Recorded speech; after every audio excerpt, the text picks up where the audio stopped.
everyone, Digital David here. Today in this video, I'm going to be checking out the Thermaltake. This is their CTE C750 TG ARGB in snow. They also have a black version available. Thermaltake did send me the sample, but any opinion expressed in this video is strictly my own. That being said, if you're interested in this product or you want to find out more about it, the link to it will be in the video description. Take a look at the retail box and packaging right here.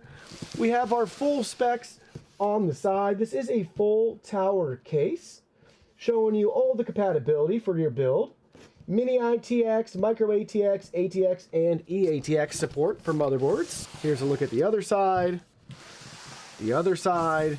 and now we're back to the front of the box. Now let's go ahead, let's open it up and see what's inside. Here are all the contents. First up, we have our product literature consisting of warranty information as well as a full user guide and manual here walking you through all the contents. We have all of our tech specs and included parts and components. Feel free to pause as needed to look everything over. And then moving right along, they walk you through some dimensions of the case. And then they have different measurements for you, depending on which component you're looking at installing. And then they have your installation instructions, very detailed and thorough, going over everything you possibly could need to know about how to configure this case. All right there for you in the user guide and manual. Next, we have our hardware kit here. Cable ties, screws, standoff brackets, all of that. We have some clips here. Then we have our riser bracket. And then lastly, we have the case itself. Let's look at this in more detail. This thing is massive. I can't even fit it all in frame. We're looking at the top section first. So let me slide it around so you can get a feel for the case and technically see everything from the top.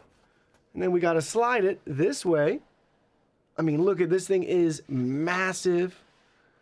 Then we got to slide it to that corner. And now we'll bring it back. We'll look at it right here so we can see our power button. We have a hard drive indicator light, 4 USB 3.0 ports here, USB Type-C, headphone jack, mic jack, and reset button. Then we have our breathability with our top cover here. All that metal grooved out, and we have a wire mesh filter down below it. The top's removable from the side. It just pops right off, revealing the underside right here. And then we can pop out that filter as needed to clean or during our installation. And then look at what it reveals. So we have one included fan up top, GPU slots right here. We have our motherboard I/O. Look at that. Room for another fan or to rearrange our cooling options. Then we'll slide it towards the back side. See the square cut out right there. Now we're looking at the front panel, same thing. This is so wide, it's not gonna fit fully in the frame. Here's the bottom with the feet. We got the Thermaltake logo and branding on our tempered glass front panel. But you'll notice we have all this airflow and breathability off to the side. So the panel's offset, so we get the best of both worlds. Let's keep sliding that down. We'll look at the other side, the very top of the case right here. You can see that there. And then we'll slide it back. We can remove this panel from the bottom. Just gently pop everything up and out of the way. Let me flip that around. See the back side of the removable front panel there. Again, same thing. We can pop that filter out as needed for cleaning. And then inside, you'll find at the bottom with the feet, we have another filter and bracket here that probably just fell off during our handling of this when we tipped it upside down. So we'll find that one's home in a minute. You'll see all of the room in here to mount our different cooling options and preferences, and then our cable management grommets down in there, right there. Another cooling fan included, bringing our total to 2 so far. And we can look at it from the very top just to get a feel for how massive this case is. I really think this looks sweet looking at it from that bird's eye view down into the case. Now we're looking at the back side bottom. Here's our feet on the left side. We'll shift that around for you. So that's going to be the back side is what we'll call it. And now we'll look at the front side here. This is the bottom of that front panel, the handle that you can use to pull and remove it. See it from all different sides and angles. We do have a removable filter here that we can just pull up and out of the way to get access down below. And then you'll find you just line it up and this will slide right back on the case. and snap right back in. Now we're looking at the back side. Here's the top panel here with the handle to remove it. We'll scoot it over to this side. We got the CTE form factor designed by Thermaltake branding. Now we'll move it down. We have a cable grommet here, power supply. Here's a look at the feet. Here's a look at the other foot. And then all of our venting on the back, revealing our third and final fan. On the back in that same slot, we can actually remove this as well very easily.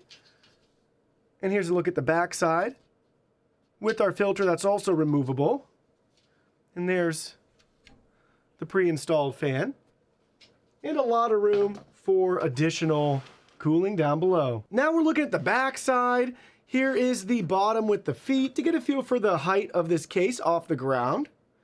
We have a spot right here where, you guessed it, our missing filter is going to be installed. And then we have additional airflow on the side, so it's not a solid piece. It's nice that we have all of that venting incorporated into the back panel. We can grab this lever up at the top to remove the back panel. We'll flip it around. This is removable as well. This one fell out during our handling of everything, but it'll slide right in place like so. And now we're looking at the top of the case right here. Got lots of cable management and routing options there. Plenty of space in the back. Look at all the room here. All the grommets down below, depending on how large of a motherboard we're going to use. Things like that. Pretty impressive. And then we have our grommets out the back side, and then our power supply right there. Last but definitely not least, we have our tempered glass side panel. Here's the bottom with the feet again to get a feel for the height. Then we have that removable filter we already looked at.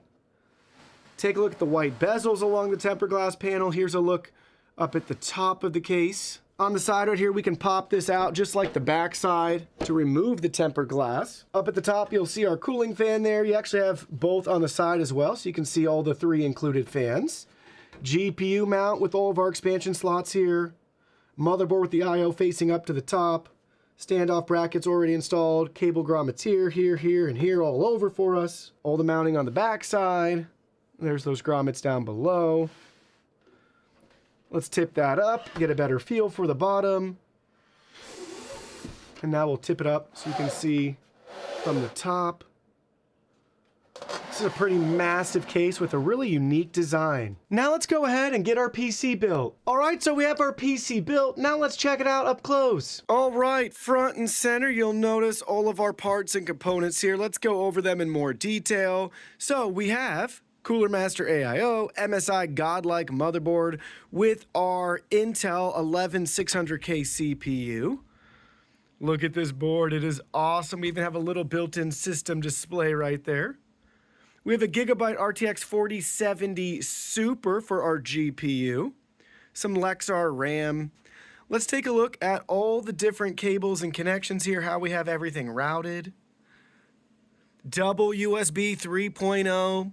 So if your board supports it, they have it here for you, USB Type-C. You might notice, maybe you didn't, we took out one of the included fans right here to mount our AIO up top.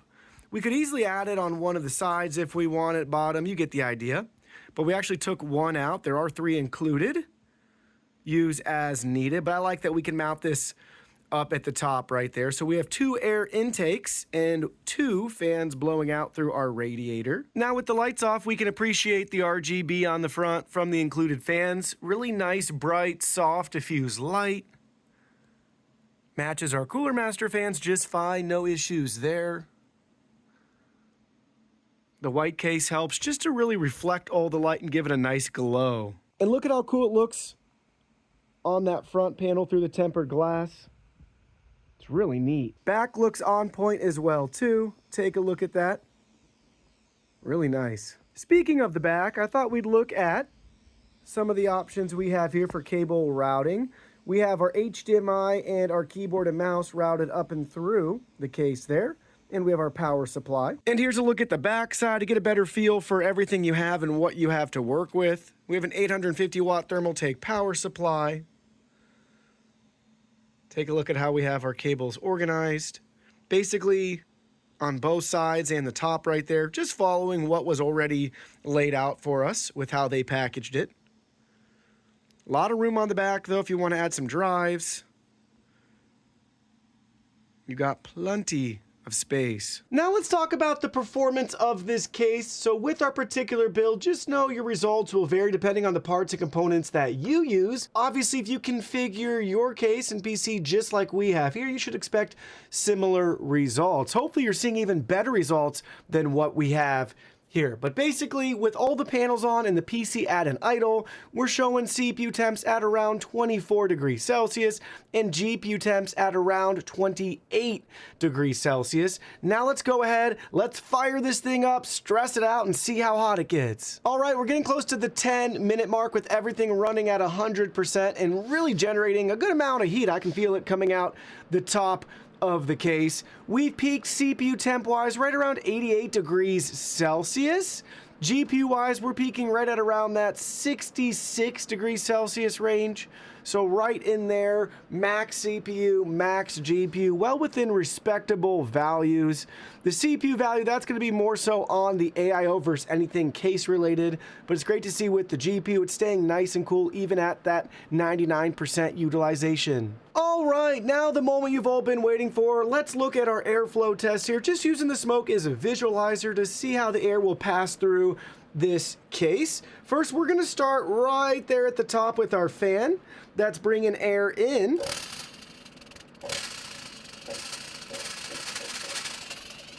So take a look at that. So the air's right there, and then it flows out the top because we're also bringing in air from the back side here. So pretty nifty, and we'll use this glass a little bit, and then maybe you can tell as we just kind of shoot it up, get a feel for that airflow here and how it's able to pull that air in from the room. So it's able to pull some of that air right in through that panel. Obviously, if you want more airflow, it would be even better if you pop this panel off, which it is removable. And now we'll look at it from the other side with our other air intake fan. So we'll start down below here. And then right at the fan. All that hot air is rising up and out of the way. As we shoot it nearby, get that visualizer to see how it's pulling all of that nice cool air in the build, and then it's coming up and out of the way right here. Now there's one last thing to do. Super satisfying. Now let me share with you my final thoughts after building in this case. Here's what you need to know. So far, so good. Really pleased with the build quality, construction, and all the parts and components that they give us. You can really take this whatever direction you want. If you want to do custom water cooling, you want an AIO, you want multiple fans, radiators, all that good stuff, it can be achieved with this case. It's massive, and basically the build options are nearly endless. Now, with that being said, with this particular unique design with our cables connected up at the top, it's not very easy to get to. So it's kind of one of those builds where hopefully you can just set it up and forget about it. You're not constantly changing cables, displays, all of that good stuff. I mean, you can do it, but it's more of a hassle to pop that off and fish everything to and from as needed. So just keep that in mind in regards to usability. It's not for everyday use in regards to you're constantly needing more than what we have up at the top in regards to USB. So I am glad that they gave us 4 USB 3.0 up there. Very thoughtful in case you do want to keep your keyboard and mouse there, or you got like an SD card, things along those lines that you do want to frequently use. You have some of that capacity can be alleviated up there at the top. Just make sure you get a motherboard that has 2 USB 3.0 ports on it. Other than that, I'm pleased with the fans that they give us. The RGB is great. This particular case, though, I think this build's really cool and unique when you have the GPU mounted that way. But to really take advantage of this unique case, I think it'd be better if you switched the GPU 90 degrees to have the 3 fans facing out. They give you all the brackets you need for that, but they don't give you the riser cable. So that's a bummer and something you'd have to factor in to your budget if this is the case you're considering and that's what you're trying to achieve aesthetically with your build. Can't be done as it is currently. You've got to pick up an extra cable for that. They do give you the brackets, just not the cable.